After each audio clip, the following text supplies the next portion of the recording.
So over the next couple of classes, next few classes, I'd like to do a review.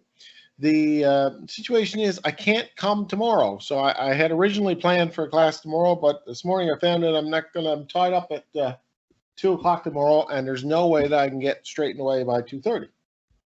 So I won't have a class tomorrow, okay? Okay. We'll get it clued up on Monday. So what I wanted to do today was to do a quick review, and I hope to be able to cover 3 chapters today, chapters 5, 6, and 7, and tell you about the exam. So first and foremost, I wanted to make sure that you saw what the exam is going to be like. Okay. So I just want, for the exam has been confirmed on Monday, December 14th. Okay. Starting at 9:30 in the morning. Now,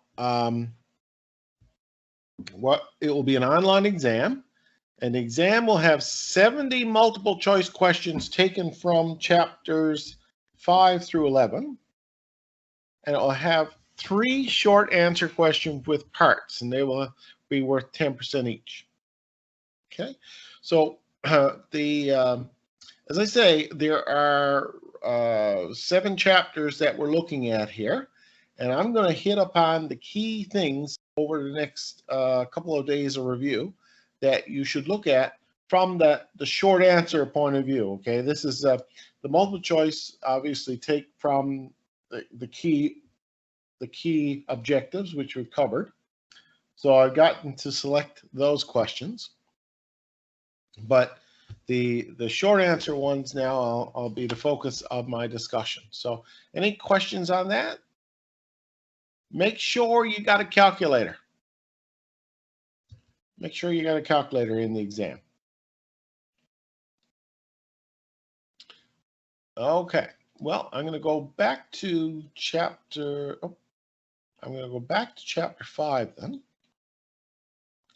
And I just want to refresh your memory with regards to chapter 5. Chapter 5 was all about a perspective of the consumer, okay? So it has to be from the perspective of the consumer. Different chapters are from different perspectives. So this particular chapter is from the perspective of the consumer. And the consumer here is making the choice. Right back in chapter 1, we talked about economics as a study of choice. Well, right now, we're trying to look at this choice thing, and we're asking ourselves, what is it that really drives a consumer's choice? Why would a consumer do one thing or another thing? And we approach this from the perspective of a rational consumer, okay? A rational consumer is a consumer who gives thought and consideration to what he or she does. And because of that thought and consideration, we can assume that the consumer will always do things that gives them the maximum benefit. We'll consider selfishness in this, and that a consumer will always do what gives them the maximum benefit. And we call that benefit in economics utility, which is the amount of pleasure that a consumer gets out of a purchase or a purchase decision. And a consumer will purchase products that give them that maximum utility. We have to use the rational consumer thing, but we also need to consider that maximization wants to be, satisfaction needs to be maximized. Consumers will do that. That is part of rationality. We have to think, too, that the purchase decision is made over a short enough period of time. If this is over a year, it's not going to work. It has to be like in the consumer's planning horizon. So if the consumer's out shopping, for example, during that shopping experience. So it's a really short period of time. And sometimes those units that are bought in groups of things, like a package of Coke, a case of beer, a vacation that involves a hotel, an airplane ride, and food, that sort of thing. So sometimes it's all in a bulk package. So the first part of the discussion in this unit talked about this idea of utility. And utility is this pleasure. And the question is, how do we measure utility? And what we do is we take a look at utility across consumption patterns, okay? We are going to buy a piece of cheesecake, for example, and that cheesecake will have a certain amount of pleasure for us. It will provide us a certain amount of pleasure, and we can actually measure that utility in a form called utils. Utils is a measurement of utility. And if we think about if we had another piece of cheesecake, if we had one and then we bought another one, we would anticipate that there will be some change in the total utility, and that total utility would go up. But we would also find that the utility of the second unit would not be as much as the utility of the first unit. This is what we call the law of diminishing utility. As we move along, we get less and less pleasure out of additional units.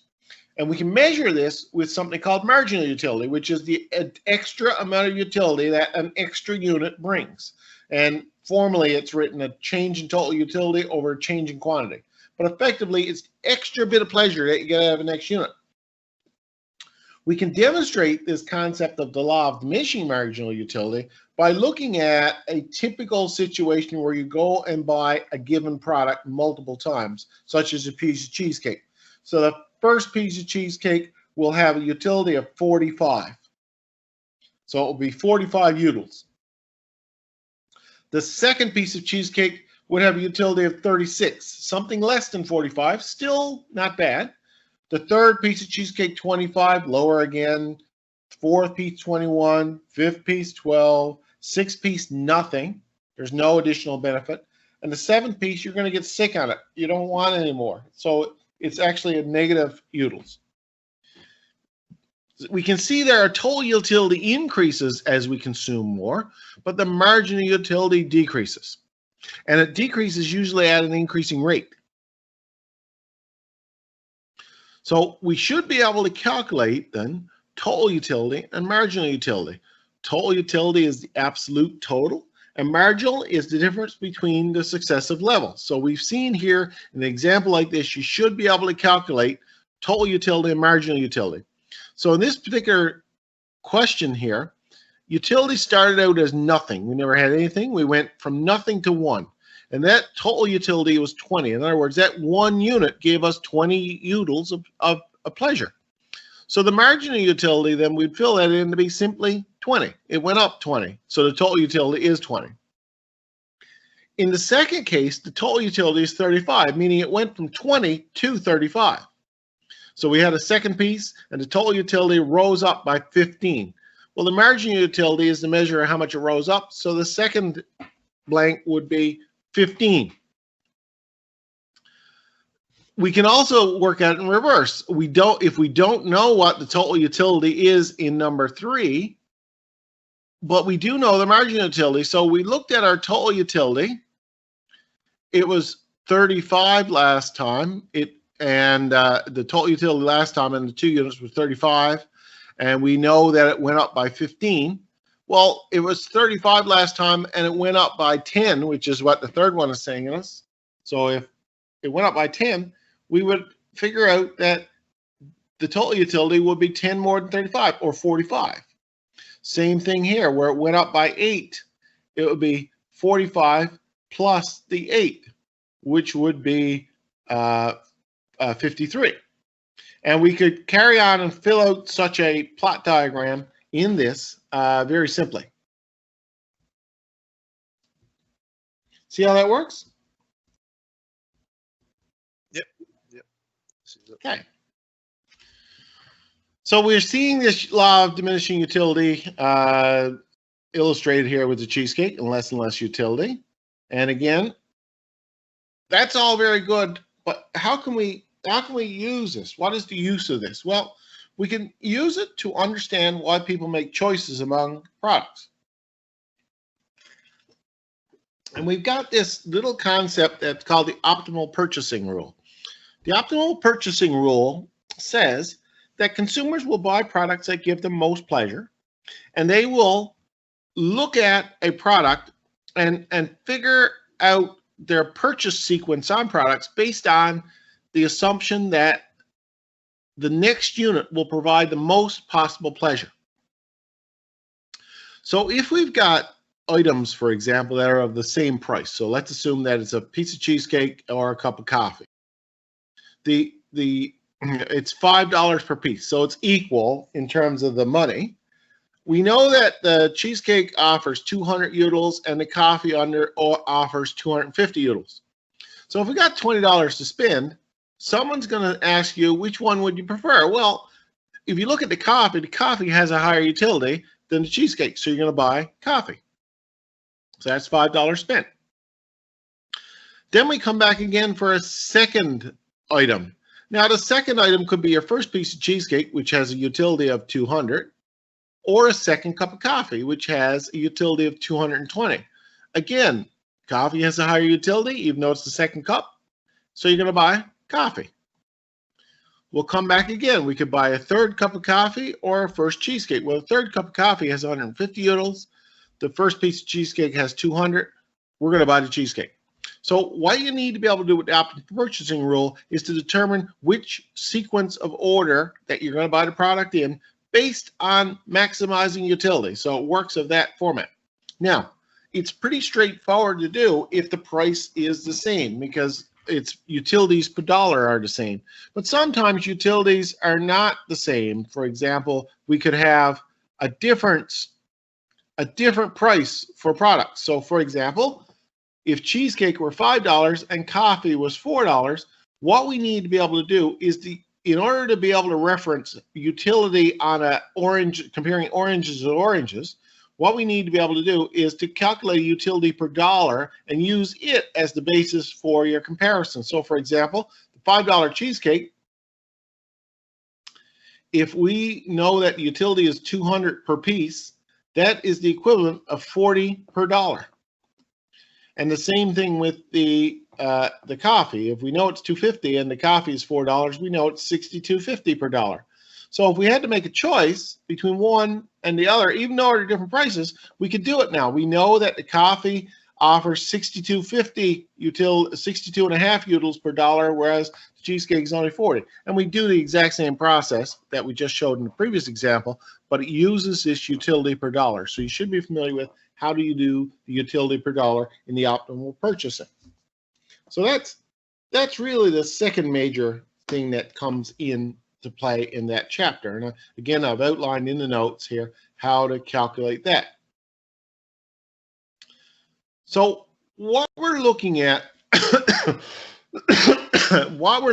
here is really a couple of major points in that chapter, and that would be this idea of diminishing marginal utility and how we can use that in order to figure out our probable purchasing habits using the optimal purchasing rule. We have some applications for marginal utility theory to explain why things may not always, why our choices may change, and our choices really change because as we get more of one thing, each additional item of that item is not worth as much. So our choices can change. So our priorities can change as we get more. So again, we also talked about do some things get improved with age. As we get more and more stuff, well, you know, there is very unlikely that's going to happen, but for some items it does. For example, art and things that you enjoy intrinsically may go up in value as it gets older. And we also talked about how income, you know, if we could utilize this theory in economics to say, well, if people who have lots don't enjoy do not enjoy an additional amount. If you have $1 million in your hands, what's one extra dollar? Whereas if you have no money, one extra dollar is a lot of value to you. So the argument is that government should be able to tax or charge higher fees to people with lots of money because they're not going to miss that extra money so much. And this is what we call about income distribution and how it's an argument for higher taxes on the rich. We also talked about this issue of consumer surplus, and consumer surplus is really the extra pleasure you get from something by getting a deal on it. you're willing to pay so much for an item. So a cup of coffee, if you're willing to pay $2 for a cup of coffee and you get it for free, that's what's called a consumer surplus. You were willing to put $2 into it for a certain amount of utility. You didn't pay anything for it. So consumer surplus is a value to customers. And what stores try to do is to give consumers consumer surplus. Charge them less, give them more value.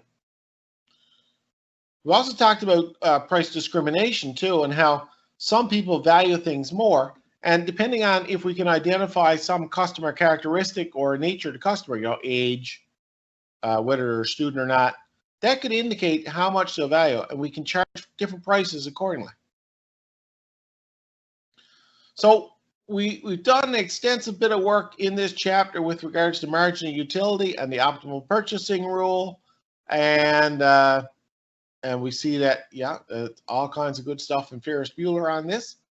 So what I'd like you to do is to make sure you're familiar with the optimal purchasing rule and the basic theories that are discussed in this chapter with relation to the idea of consumer choice. Any questions on that chapter?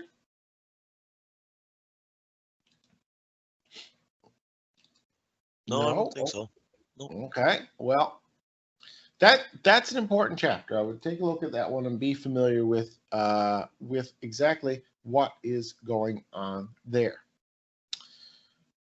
The second chapter that we're going to look at for the purposes of the exam has to do with the short run. And the short run takes a perspective of the business. So it's not from a consumer's perspective, it's from a business perspective. So it's a different perspective than the previous chapter. So we're taking in perspective of the firm. And we're going to figure out what businesses will make some decisions with regards to the production, and what impact will that have on them. So we're looking really at productivity and cost in this from a firm's perspective, okay? So first of all, we're looking at costs. How can we manage those? And what do firms do in order to manage the cost? Well, we look at cost as the cost of providing the components of production. So the factors of production we talked about were land, labor, capital, and enterprise. And each one of those have factor payments. In other words, the land will provide royalties, labor will be wages, capital will be interest or dividends or this sort of thing, and entrepreneurship will be profit. So we need to anticipate how can we maximize all those or minimize our costs related to those. So in the short run, businesses need to be aware of their costs and consider those costs relative to the factors of production. Now, the thing is with the factors of production is that they're very hard to change in the very short run. The only one that possibly can change to any degree is labor. We can't change the amount of resources, productive resources that we have in the near term, so land is pretty stable. It's hard to change capital, which is the value of assets that we have in a firm. It's hard to change those in the short run, and it's hard to change our innovative or entrepreneurship potential in the very short run. And a short run is usually defined as less than a year. So what we tend to do in order to demonstrate short run in terms of productivity and cost is to use labor as the one that we're manipulating here. So we're manipulating only one. And so labor really has a big play. We've talked about in here the types of organizations that exist in order to manipulate those factors of productions: sole proprietorships, partnerships, corporations, state-owned enterprises, and nonprofit organizations. Those are talked about. And we talked about the production process. In other words, we take a bunch of inputs, we do something with them into production, and out comes the outputs. And we try to do that to give the maximum output for the minimum input, hence productivity. Costs are related to what does the production process cost? What gets consumed as we move along? We look at costs and we say costs can be really divided into two basic types. Explicit costs, which are costs that the accountants record. Okay? This is the raw dollars and cents of a business. Money goes out, revenue comes in. Expenses occur, revenues are made, profits are handled. All the stuff that you would find on an income balance sheet. Economists, however, say, yeah, but there's more costs besides. And that is the cost that could have been used for something else or an opportunity type cost. And they consider those to be what's called implicit costs. Your financial statements do not show implicit costs. But for economics, we had to ask the question, what is it that's going to keep the person in business? What is it that's going to keep the firm afloat? They got to make enough money, not only to pay their bills, but to make more money than they could with their next best option. So when we think about economic profit, we're looking at, are you making enough to warrant staying in business to make more than you can with your next best option? The accounting profit just measures simple revenue and simple expenses. And we got a couple of them. A couple understands that. So costs are important. We also think about productivity, and productivity is really just a function of output versus input. How much do we get out versus how much do we put in? So what do companies do in order to get the lowest cost and the most productivity? Well, we've seen that they use something called the division of labor. And the division of labor basically cuts a job into small components that each individual worker can do. And if the worker can do it well, that means we can get economies and improve efficiency. So the theory of production talks about this, and it says that as we add on more labor, the labor will get more efficient or bring more efficiency to the workplace to a point. And this can be demonstrated here in this marginal and average product analysis here. So if we look at the units of labor, we got no units of labor right through to 8 units of labor. And as we bring successive units on, we see our total production goes up. Production normally always goes up. Now in the last case it doesn't, but it normally, as you bring on additional workers, you get more production. The trick is, how many units of labor should we bring on in order to maximize our production and keep our costs low? Well, this is what this is trying to demonstrate here. If we look at our total product goes from 0 to 4 to 16 to 36 to 60 to 75 to 84. So it goes up to 84, and then it starts to decline. So certainly in the 6 to 7 units of labor field is a point that we would like to be operating, because that gives us our maximum total product. And if we look at it, we can ask ourselves, how much does each worker tend to bring to it? Well, the marginal product helps us determine that. It shows the extra amount of production that's produced by adding on that one extra unit of worker. The average product says, okay, we'll take the total production and divide it by the number of workers. Now you'll see that in marginal and average that they tend to follow a pattern of going up, maxing out, and declining. Okay? So we should be able to calculate our marginal product and our average product. Now marginal product is the extra production that results from adding another unit of labor, and average product is the productivity per worker. How many units are each worker contributing to production? The division of labor is really all about this concept right here, which is maximizing productivity by splitting the jobs up and getting workers organized in order to be efficient. So, we see that as workers are added, productivity per unit goes up to a point. Adam Smith saw 5 distinct reasons of why this power of division of labor works. Now, this is important. Why is it did he say that division of labor works at increasing that productivity? Well, the enhanced ability to fit the best person to the right job. Okay, people become skilled in the job. Increased dexterity achieved by the best worker becomes specialized in performing a single operation. So, specialization. The time saved when workers don't have to change tools or switch machines because they're performing a single aspect of the process. They become really good at what they're doing. The time saved that would otherwise be lost moving from one operation to another.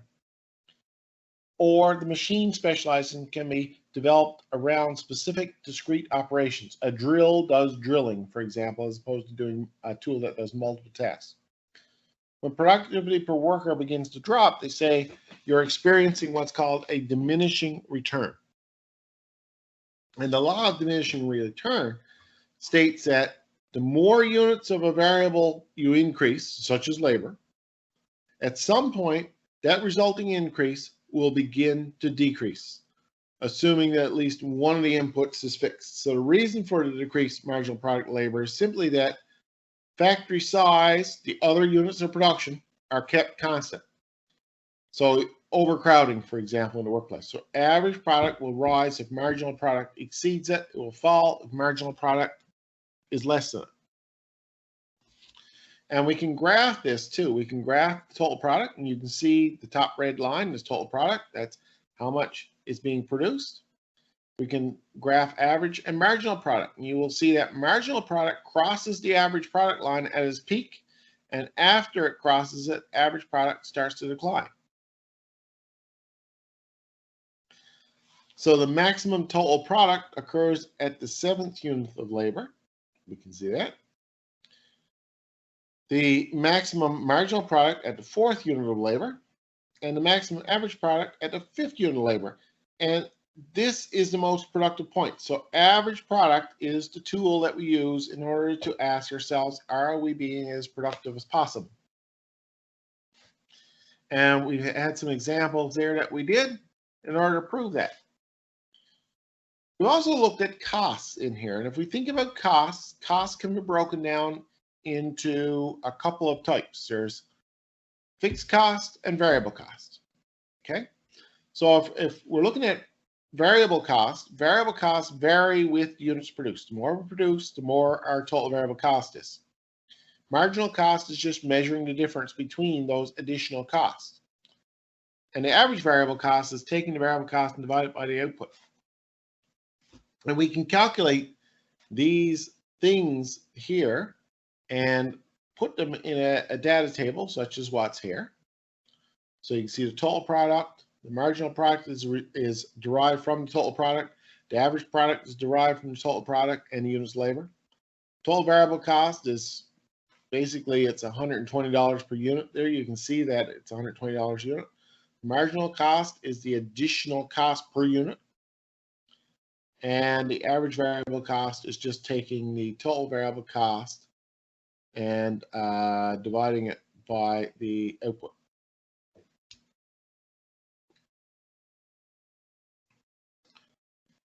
This can be demonstrated graphically. And you can see again, the average variable cost starts to swing up as soon as the marginal cost line crosses it.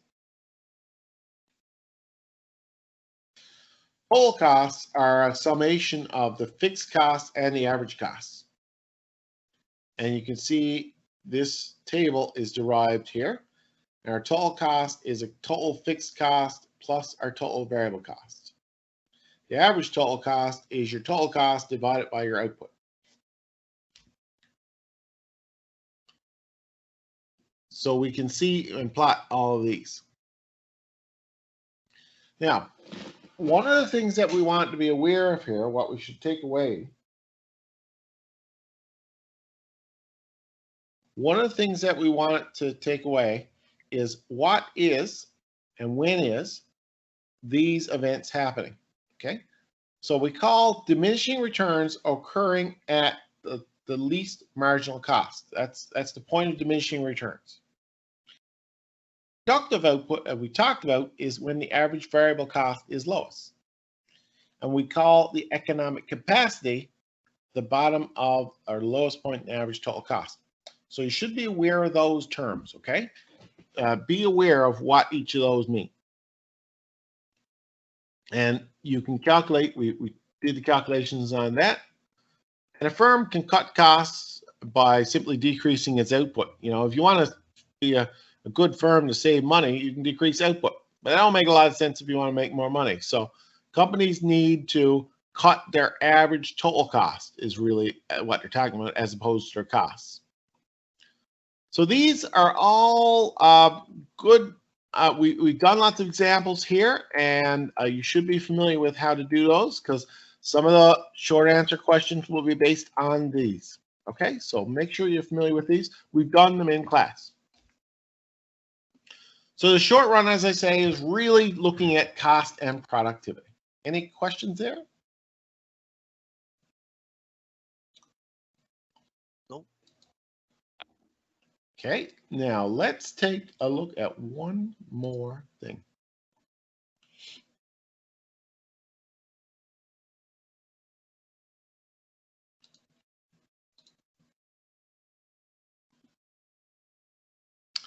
Chapter 7 really focused on, Chapter 6 focused on the short run. Chapter 7 focuses on the long run. So the long run, the difference between the long and the short run is the short run, only one factor can change, and that's labor. And in the long run, all factors can change. Okay, so we need to be able to distinguish short run from long run. Although it's easier to look at a snapshot of a firm in order to determine its economic health, the reality is that a firm is in continuous operation and changes over time. Now that we've developed an understanding of how to analyze the economic health of a firm in short run, we move to a more realistic analysis. Okay, so long run is a more realistic analysis. So as I say, by definition, long run involves an analysis of the firm that all factors of production are variable.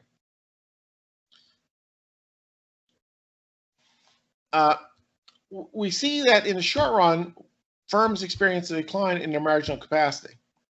In the long run, however, it doesn't have to be the case, because firms can adapt or change in size over time. So in the short run, where you can't expand your factory, you can top out your capacity. But we know that we can always add pieces onto our plant, or build a new plant, or build a larger plant, or build a second plant in order to increase our capacity even further. So we can make a bigger kitchen if we're talking about the kitchen analysis. So again, in the long run, we're still worried about cost and productivity. So we need to consider, how do we do that in the long run? Well, in the long run, we tend to do the analysis based on different plant sizes. Okay, we're looking at plants and we're asking ourselves, is it possible that there's an ideal plant size for the type of productivity we plan to be doing in the future? And this is really what this is an analysis of. When we look at this chapter, we're saying, okay, we got different plant sizes. Which one is best for certain levels of production? And we see that here, for example, we have 4 plants, and each plant has a different cost structure. And you can see the cost structure represented in each of the columns there. So if we ask, for example, at what level of output, so we've got a given level of output, 400, let's say, what plant is best? Well, if it's 400, the lowest cost plant is plant 2. Okay, so we should be able to identify the plant that has the lowest. Now, all the long run is really a combination of short runs, and we see that in the long run, we have 3 distinct phases that we need to concern ourselves with, and that is catching what's called the downward slope, or the total cost lowering of the slope, and that's called the economies of scale. Everyone wants to be on that side, working their way down to get our costs down. As we get our costs down, they're going to bottom out. This is what's called the constant returns to scale. So as we get bigger in terms of quantity, our costs remain the same per unit. Now, as we get too big, however, as our quantity increases even more, we're going to find our costs are going to start going up. And this is what's called the diseconomies of scale. So these 3 distinct phases, you need to be aware of what they are. And looking at the first phase, the economies of scale, we all want to allow our companies to get the costs down. Well, how can they do that? Well, in order to achieve these economies of scale, there really needs to be a number of things that are looked at in order to get our costs down. And these things tend to fall into one of two buckets. And the bucket is technological change or money change, or money using money wisely. The technological include things like a division of labor, specialized management, specialization of tools. Those things allow us to get our business focused in terms of getting the best people doing the best job. The pecuniary economies really deal with money, using money, lower cost of borrowing as we get bigger, bulk buying as we get bigger, selling byproducts as we get bigger, or lowering the cost of advertising because we're so big that we can get deals. So you got to be aware of what these economies of scale measures are, okay? So you need to say, okay, well, in terms of technical scale, what is it that we're looking at? Divisional labor, that allows us to get the economies by the worker productivity combining through the ways we just saw in the short run chapter. We also, professional managers can do a better job at organizing the employees. And we saw that the tools and getting specific task tools allow us to do a job, like a robot in a car factory. And we talked about the pecuniary too, in terms of lower cost of borrowing because of our size. Banks don't charge us as much because we are lower risk. Things like byproduct selling, bulk buying, these things are talked about. So companies who have some ability to manage that can get these economies of scale. The constant returns to scale means that our price scenario, our price setup for our average cost stay the same. And this economy of scale, what causes that? Well, usually we're looking at bureaucratic inefficiencies that occur because of size. They're too big. It's hard to manage. So diseconomies of scale results in increasing in long run average costs. So you should be familiar with those three phases there. Right sizing, getting that right size for a firm is a bit of a challenge. That's what companies spend their time at, getting the right size. And it really depends on the market, really depends on a whole bunch of factors. Can a market be too small? Certainly can. If the market is not big enough, we cannot get economies of scale. That's the problem with new land business. Market's too small here to get the big economies of scale. So as a result, we got to partner or combine with larger firms. The idea of mass customization as a concept has come in, and we get the advantages that bigness brings, but still small. Now, usually computer technology or 3D printing and these sorts of things allow us to do that now. So we talked about that as a way. We do have such a thing as the minimum efficiency scale, and that is we need to be a certain size in order to get any advantages at all. And yes, businesses can be too small, so size does matter. We did some problems at the end of that. You should be familiar with those as well. So that's those first three chapters that I wanted to summarize today. On Monday, I will complete the review by looking at the chapters that deal with the different types of competitive markets.